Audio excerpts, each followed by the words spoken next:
आपको बातों की झड़ी लेके आते हैं, जुमले बने जाते हैं, बहुत कुछ आपको सुनाया जाता है, ये कर देंगे, वो कर देंगे, एक मौका और दीजिए, ये कर देंगे। लेकिन अरविंद केजरीवाल ने जो बात कही वो दिल को छूने वाली भी थी और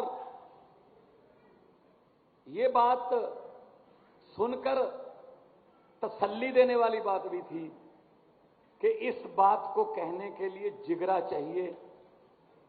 मैंने जब से होश संभाला है, मैंने किसी नेता को इलेक्शन के इतना नजदीक आके इतना बोल्ड, इतना सीधा दिल से बोलते हुए कभी नहीं देखा। जब अरविंद केजरीवाल जी ने कहा दिल्ली के वोटरों को कि अगर मेरे 2015 से लेकर 2020 तक के काम अच्छे लगे तो मुझे वोट देना, वरना मुझे वोट मत देना। ये बात कह देंगे ये नेता? बीजेपी में हिम्मत है? कांग्रेस में हिम्मत है ये कहने की कि हमारे काम देखो? चलो कांग्रेस ने तो काम बेचारी ने किए नहीं, उनका तो आप ही काम तमाम हो गया। तो बीजेपी वाले कह सकते हैं हिमाचल में कि हमारे 4.5 साल के काम देख लो, वोट दे देना, वरना नहीं? नहीं कह सकते। वो तो जुमले बन रहे हैं। अभी जुमलों की फैक्ट्रियां चल गई हैं, इस वक्त जुमलों पे काम चल रहा है। कौन से जुमले बनाएं जिससे लोग भावुक हों, उत्तेजित हों। पिछली बार वो जो जुमला बनाया था इन्होंने, उसकी सबसे ज्यादा पीड़ित महिलाएं थी। 15-15 लाख हर खाते में आएगा, आ गया? आया नहीं? हमारे भी नहीं आया। अब इस पीड़ित कैसे हमारी माओं को, बहनों को एक अच्छी आदत होती है, बहुत अच्छी आदत होती है कि वो थोड़ा, क्योंकि घर उन्होंने चलाना होता है, कबीलदारी का उनको पता होता है, वो थोड़ा पति को बताए बिना कुछ पैसे रख लेती हैं कहीं इमरजेंसी में, बच्चे की फीस, कोई बीमार हो जाए अलग से रख लेती हैं पति को बिना बताए। उनको लगता है कि ये कहीं उड़ा ना दे, कहीं दोस्तों के साथ मौज मस्ती में ना उड़ा दे। अब मोदी जी ने आधी रात को नोटबंदी कर दी। अब सबसे ज्यादा बुरी स्थिति में महिलाएं फंसी। अगर बताती हैं तो भी पंगा, वो पति लड़ाई करेगा, कहां से आए पैसे। नहीं बताती हैं तो भी पंगा, वो कागज बन जाएंगे। बैंक में खुद जा नहीं सकती। ये बात मैंने पंजाब में किसी जनसभा में बोल दी तो मैं गाड़ी में बैठने लगा, एक दो माएं और बहनें आई और मेरा सर पलोस के बोली, बेटा जीते रहो, जो बात आज आपने बोली थी पैसे वाली वो बिल्कुल सच्ची है, अपने मायके से बदलवा के लेके आई हैं। अब देखो ना, मैं झूठ तो नहीं बोल रहा ना, क्योंकि महिला को पता है चूल्हा कैसे चलेगा। महंगाई की सबसे बुरी मार कौन झेलती है? महिला। आपको पता है ना रसोई कैसे चलेगी,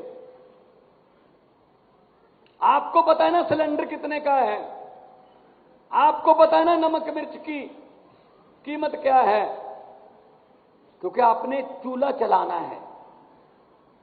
लेकिन उधर से तो ऑर्डर ही आने हैं सरकारों की तरफ से, आज के बाद सिलेंडर इतना महंगा, आज के बाद दही पर लगेगा जीएसटी, आज के बाद घी पर, लस्सी पर।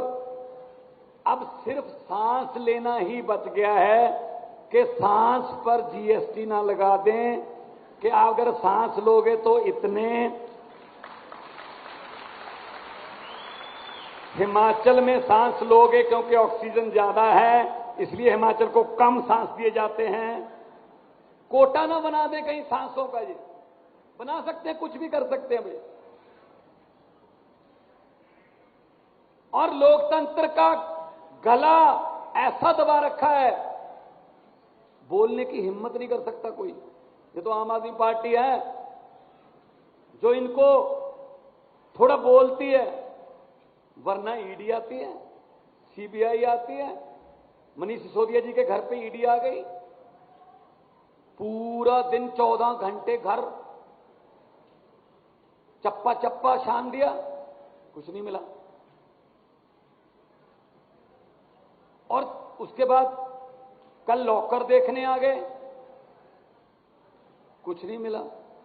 भाई अगर देश के लिए काम करना है, अगर आम आदमी पार्टी में इतने बड़े पद पर काम करना है, अगर गरीब बच्चों की जिंदगी बदलने का तहैया कर रखा है, अगर महिलाओं को बसों में मुफ्त सफर देना है, अगर आंगनबाड़ी आशा वर्करों को उनके जीवन स्तर को ऊंचा उठाना है, तो लॉकरों में कुछ नहीं मिलेगा जी।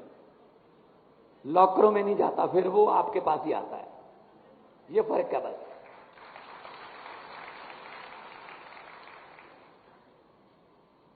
गुरु नानक साहब ने कहा था, सो क्यों मंदा आखिए जित जम्मे राजान। जो राजाओं को जन्म देती है उसको मंदी भाषा नहीं बोल सकते आप।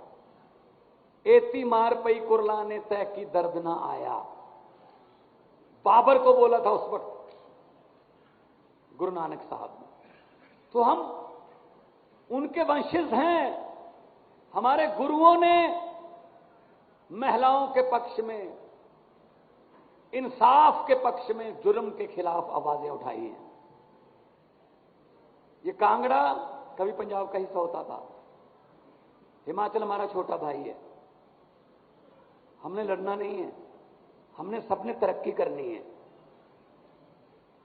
लेकिन जो ये बैठे हैं वो कुंडली मार के खजाने पर,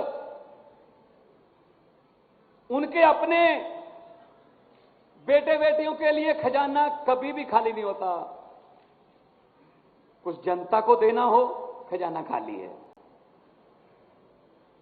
जो मर्जी आता है खजाना खाली है, खजाना खाली है। मैंने कहा जो खाली है उसको खजाना क्यों कहते हो, उसको पीपा कहो। अब है ही खाली हो। खजाना तो वो होता ना कुछ हो उसमें, खाली को खजाना क्यों कहते हो। ये खजाने भर सकते हैं जी, नीयत साफ हो। ये खजाने भर सकते हैं, ईमानदारी की सरकार हो।